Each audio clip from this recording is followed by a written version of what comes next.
Bismillah, alhamdulillah, wassalatu wassalamu ala rasulillah wa ala alihi wa sahbihi wa man wala ma ba'd. Alhamdulillah, pada kesempatan malam ini kembali kita bisa sama-sama hadir di ruang virtual ini untuk kita kembali melanjutkan pembahasan dari kitab Kaifa Amalahum Sallallahu Alaihi Wasallam. Bagaimana Nabi Muhammad Sallallahu Alaihi Wasallam berinteraksi dengan berbagai macam level manusia atau segmen eh, manusia secara umum, kemudian segmen makhluk lain. Judul aslinya Kaifa Amalahum, ya, bagaimana Nabi Muhammad SAW berinteraksi dengan mereka. Kalau kita membaca buku ini ternyata pembahasannya uh, masuk ke beragam bahasan. Nah, bahasan yang terakhir yang kita bahas ini adalah berkaitan dengan interaksi Nabi Shallallahu Alaihi Wasallam dengan hewan. Ya. Subjudulnya adalah Ta'amulun Nabi, ini bab ke-6, Ta'amulun Nabi Sallallahu Alaihi Wasallam ma'a ghairil bashar. Interaksi Nabi Muhammad SAW dengan selain manusia. Berarti dengan selain manusia itu bisa dengan jin. Nah, pada bahasan ini dengan hewan, dengan binatang. Ya, sekarang kita lihat bahasannya. Wa kana yanha an qatli ma la darara fihi minal hayawanat. Wakana dan jadi kebiasaan Nabi Muhammad Shallallahu Alaihi Wasallam yanha, beliau melarang angkatli dari membunuh mala dorofihi minal hayawanat, hewan-hewan yang tidak membahayakan. Jadi Nabi Muhammad SAW melarang membunuh hewan yang tidak membahayakan. Jadi selama hewan-hewan itu tidak membahayakan, maka tidak boleh membunuh hewan tersebut. Mengapa demikian? Karena dalam kenyataan kita melihat ada hewan yang membahayakan kita. Ada hewan yang menyakiti kita. Nah, sementara ada hewan yang tidak menyakiti. Ya, eh, yang paling gampang gini, kita lihat sehari-hari lah. Semut. Ada nggak semut yang mengganggu kita sampai menggigit? Ada. Tapi apakah ada semut yang ini sekedar lewat aja?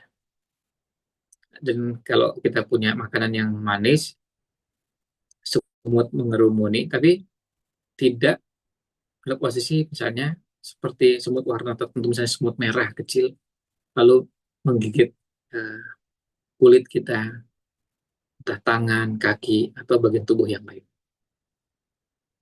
Nah, ini yang berkaitan dengan larangan membunuh hewan yang tidak membahayakan. Nah, kita lihat di sini an Abdullah bin Abbasin radhiyallahu anhuma, dari sahabat Abdullah bin Abbas. Abdullah bin Abbas radhiyallahu anhuma, beliau qala menuturkan inna nabiyya sallallahu alaihi wasallam, sesungguhnya Nabi Muhammad sallallahu alaihi wasallam naha an qatli arba'in minad dawab. Beliau melarang membunuh 4 jenis hewan.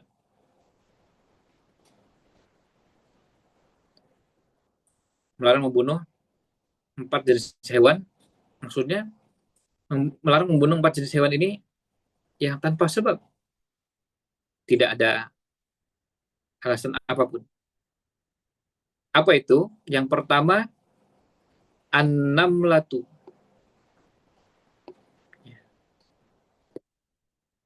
Yang ini yang pertama adalah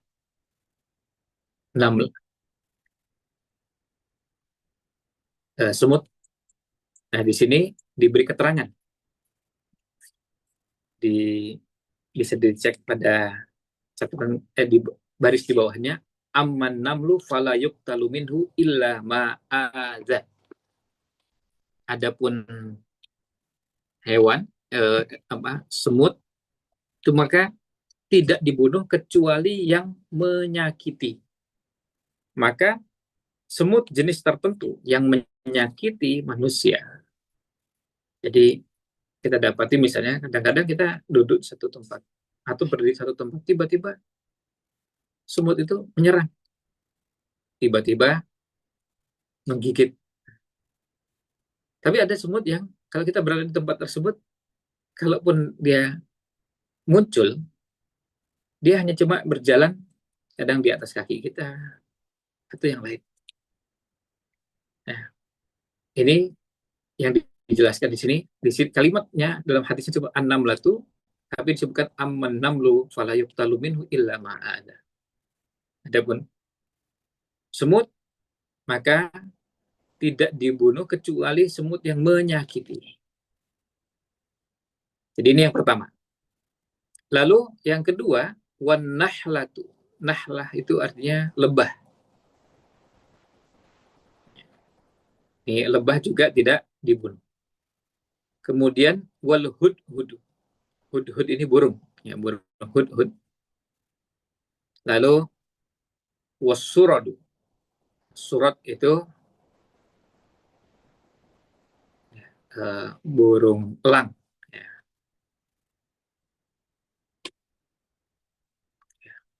Jadi kepalanya ukurannya besar, kemudian ada cakarnya dan jadi kemudian ya ada sayap yang dia kepakkan dan sebagian berwarna hitam, sebagian berwarna putih. Nah ini surat. 4 hewan ini, kata Nabi SAW, ya kata Ibnu Abbas radhiyallahu anhu bahwa Nabi Muhammad SAW melarang membunuh 4 jenis hewan tersebut.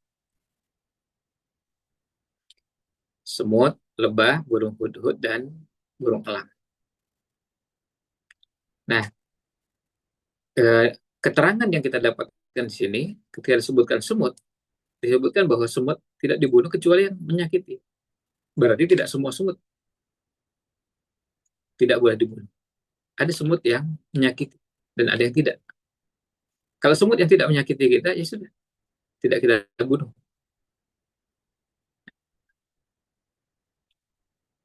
Nah, kemudian keterangan berikutnya, wa amman nahlatu fiha minal manfaati wa huwal asalu wasyam. Adapun lebah karena mengandung manfaat. Ya, manfaatnya diantaranya adalah kita dapatkan madu.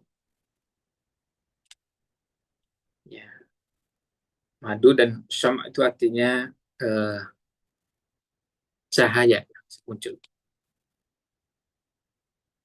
Wa amal hudhudu wasurdu falitahrimi lahmiha. Adapun hudhud, burung hudhud dan burung elang karena dagingnya diharamkan. Dagingnya diharamkan, maka ya, kalau kita misalnya beda dengan kalau kita burung merpati, dagingnya tidak diharamkan, atau burung yang lain. Nah, karena ini dagingnya diharamkan, maka ini jadi salah satu alasan. Yukalu ada yang mengatakan bahwa innal hudhuda muntinur rihi fasara fi ma'nal jallalah. Adapun burung hudhud itu karena dagingnya berbau busuk. Ya.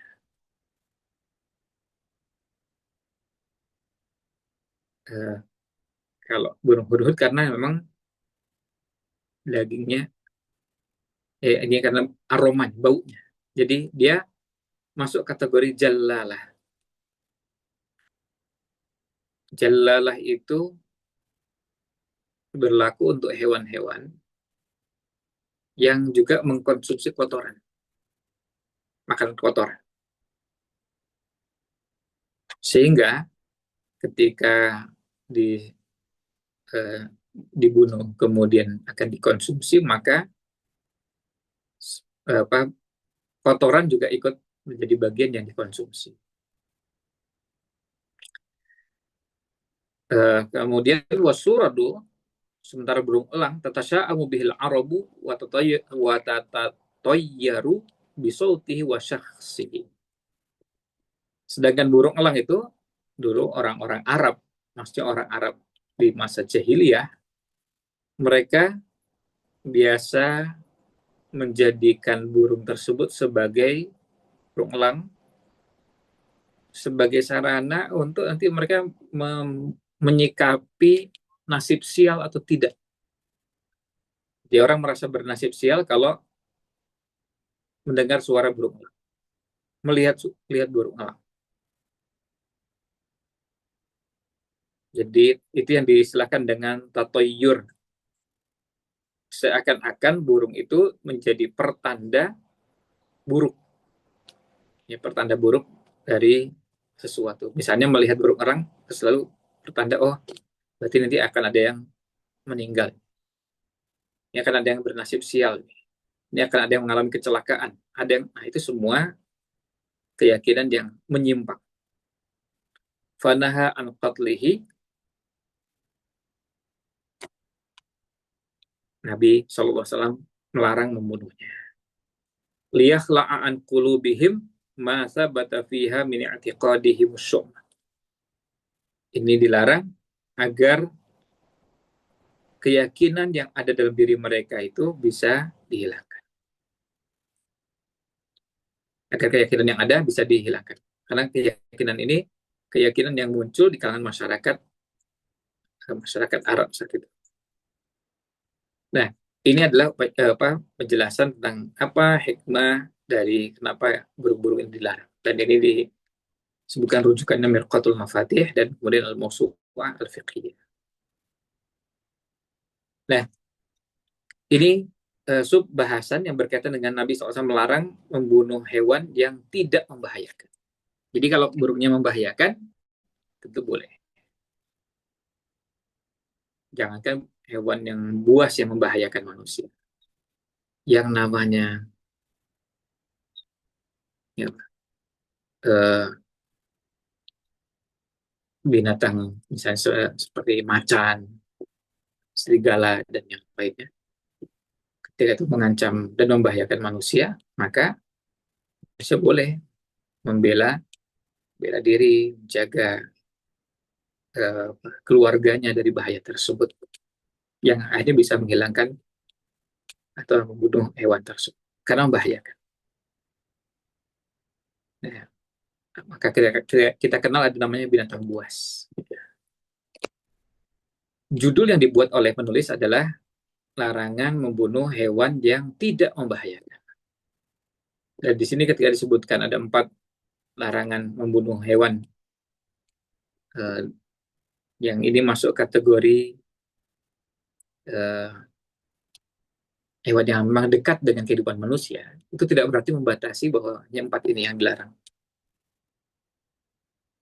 Bukan hanya 4 ini yang dilarang, tapi ini termasuk yang penting untuk diketahui dan dipahami, sekaligus juga dari situ kita bisa memahami hikmah kenapa ini dilarang. Ya, dilarang untuk Nah, kemudian ya tentu nanti ini berlaku juga ke yang lain ya. Misalnya boleh nggak membunuh kucing? Ya nggak boleh. Terus boleh nggak membunuh, ada sekian banyak hewan yang sementara kucingnya tidak mengganggu, tidak membahayakan, tidak mengakibatkan kerugian bagi manusia, nah, maka asalnya adalah dilarang. Berikutnya, wa ya'muru biqatli ma fihi dhararun minha. Nah, ini kelanjutannya. Sebaliknya Nabi Muhammad SAW memerintahkan untuk membunuh hewan yang membahayakan. Nah, kita lihat di sini an Aisyah radhiyallahu anha, dari Aisyah radhiyallahu anha, istri Nabi Muhammad SAW, qalat, beliau menuturkan, qala Rasulullah sallallahu alaihi wasallam. Rasulullah SAW bersabda, khamsun minad dawabi kulliha fawasiqu tuqtalu fil hilli wal haram. Khamsun minal dawab. Ada 5 dari hewan. Artinya 5 jenis hewan yang mereka, hewan-hewan ini semuanya kulluha fawasiq. Semuanya masuk kategori hewan fawasiq. Fawasiq itu, atau fasiq itu diistilahkan untuk hewan-hewan yang memang biasa keluar masuk. Dan kayak misalnya tikus, jadi ada tempat bersembunyinya terus keluar. Terus kalau ada orang masuk lagi, keluar masuk lagi. Nah, kira seperti itu. Nah, itu istilah untuk fawasiq. Nah, tuqtalu fil hilli wal haram. Hewan-hewan tersebut dibunuh baik di tanah halal maupun di tanah haram. Apa itu? Ya. Yang pertama, jadi kalau di tanah haram berarti misalnya di Mekah, Madinah. Atau ketika seorang berihram, meskipun berada di luar tanah haram. Hewan-hewan ini tetap bisa dibunuh. Apa itu? Yang pertama al-ghurab. Al-ghurab itu burung gagak.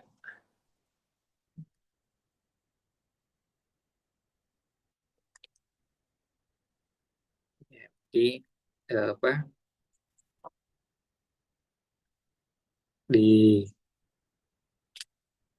penjelasan oleh Imam Nawawi bahwa para jumhur ulama sepakat tentang bolehnya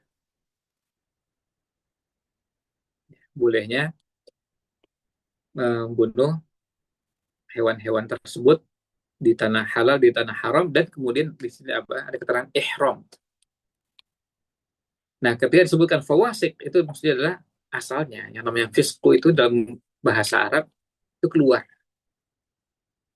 Maka kalau orang dikatakan orang fasik, itu artinya orang yang memang keluar dari ketaatan. Keluar dari ketaatan.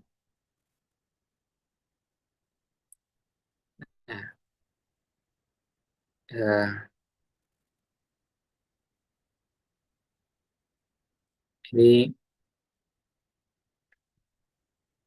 eh, kalau kita mendengar umul fasikun, nah itu dia keluar dari ketaatan. Bisa ketaatan itu keluarnya sampai pada tingkat kufur dan syirik, kemudian di bawahnya bid'ah, dosa besar atau dosa kecil, tapi keluar dari ketaatan karena memang keluar dari perintah Allah SWT, keluar dari ketaatan pada Allah Subhanahu wa Ta'ala. Nah, itu namanya khamsun minal fawasik.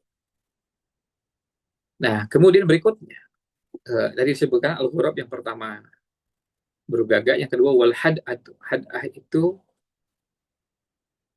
sebagian membahasakan atau menerjemahkannya burung raja wali. Lalu berikutnya wal kalbul akur. Kalbul akur itu anjing gila. Wal akrobu, akrob itu kalajengking. Wal fa'rotu, tikus. Wa fi riwayatin li muslimin, dan dalam riwayat di Sahih Muslim disebutkan al hayyatu badal akrob. Pada riwayat di Sahih Muslim redaksinya jadi al-ghurab wal had'atu wal kalbul akur, kemudian wal hayyatu wal fa'ratu sebagai ganti dari akrob. Akrob tadi kalajengking, kalau hayyah itu ular. Jadi boleh membunuh ular di manapun, baik di tanah halal maupun tanah haram. Tikus. Nah, ini kenapa hewan-hewan itu dibolehkan? Nah, ini lihat penjelasannya Imam Nawawi. li khurujiha bil idza'i wal ifsadi an tariqi mu'dhamid dawa. Karena hewan-hewan ini keluar dari kebiasaannya umum pada hewan-hewan pada umumnya, yaitu apa? Merusak, menyakiti atau merusak. Coba tikus ya. Tikus itu ya kalau ada di rumah ya merusak. Ada kayu digigit, ada kardus dia digigit, ada lemari kayu ya digigit juga. Kemudian ada pokoknya macam-macam lah.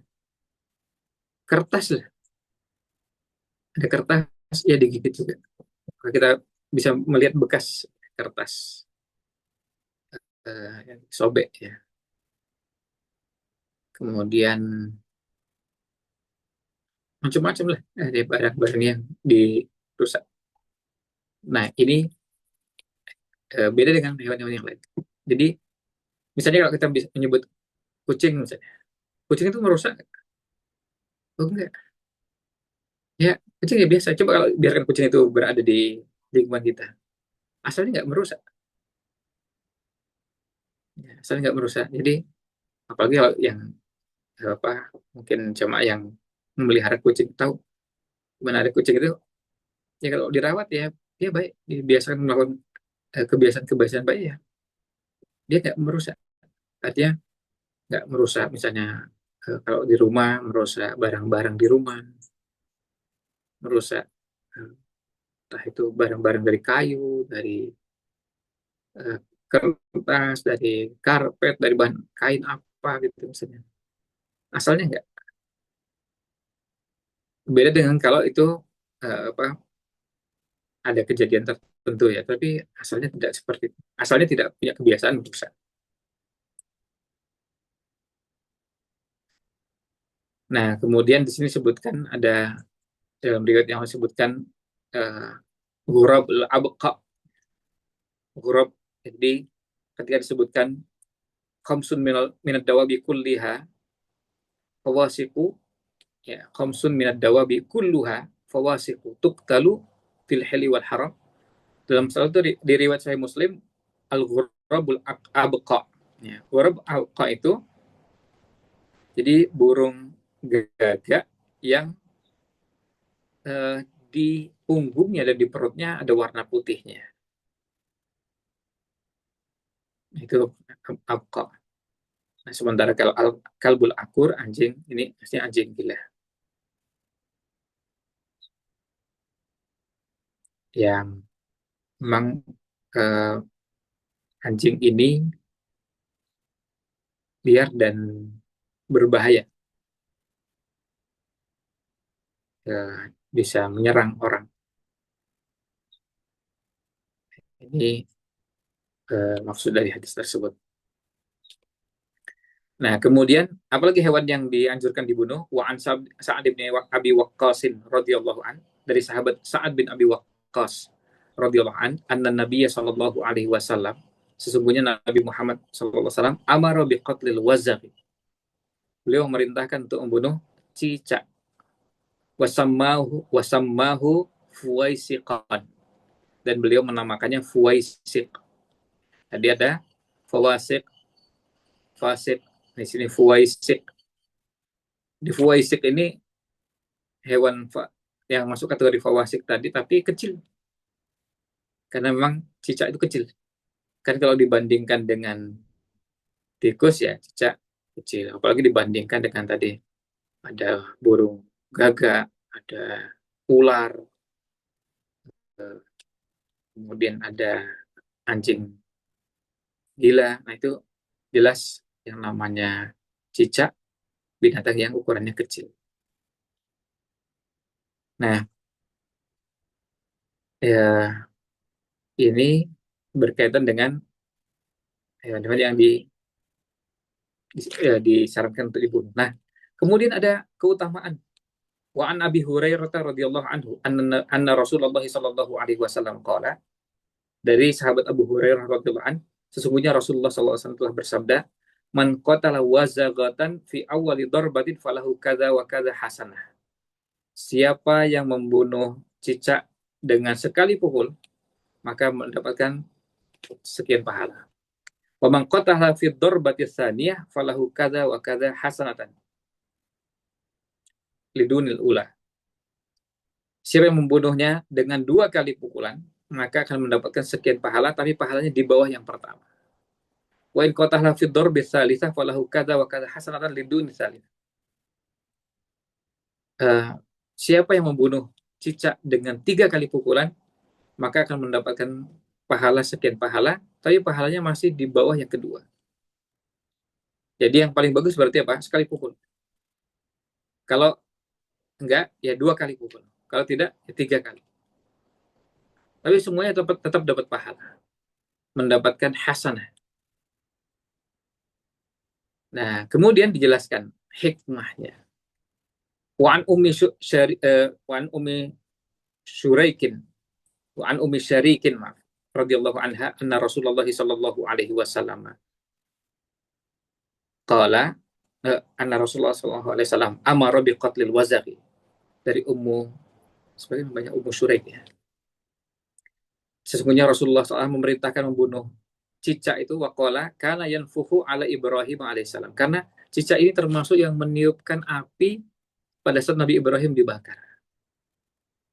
Pada saat Nabi Ibrahim dibakar, ini cicak bukannya memadamkan, malah justru ikut meniup supaya api itu tambah besar. Nah, kemudian kata Imam Nawawi, qala Nawawi rahimahullah taala, ittafaqu ala annal wazaqa min hasyaratil mu'dhiyat. Para ulama sepakat bahwa cicak itu termasuk hasyarat al-mu'dhiyat. Jadi hewan yang ya masuk kategori bisa jenisnya semacam serangga dan semacamnya yang membahayakan atau mengganggu. Wa amar Nabi SAW biqatlihi, dan Nabi Muhammad SAW memerintahkan untuk membunuhnya, wa hassa alaihi, dan menganjurkan untuk membunuh cicak. Wa raghaba fihi bikaunihi minal mu'dhiyat, dan menganjurkan untuk membunuhnya karena cicak termasuk hewan yang menyakiti atau mengganggu. Nah, ini bahasan terakhir untuk malam ini. Mudah-mudahan menjadi pelajaran bagi kita semua, dan oleh-olehnya tentunya ya dari hadis ini mudah-mudahan menjadi bahan bagi kita semua untuk bisa jadi lebih bersemangat ya membunuh cicak. Ya, kalau ketemu cicak di rumah, atau perjalanan ke masjid, atau dalam aktivitas lain, maka jangan ragu-ragu untuk membunuh cicak. Nah, ini termasuk yang dianjurkan. Demikian yang bisa kami sampaikan, mudah-mudahan ada manfaatnya. Mohon jika kurang berkenan, wallahu a'lam. Sallallahu alaihi wasallam Nabi Muhammad wa ala alihi wasallam.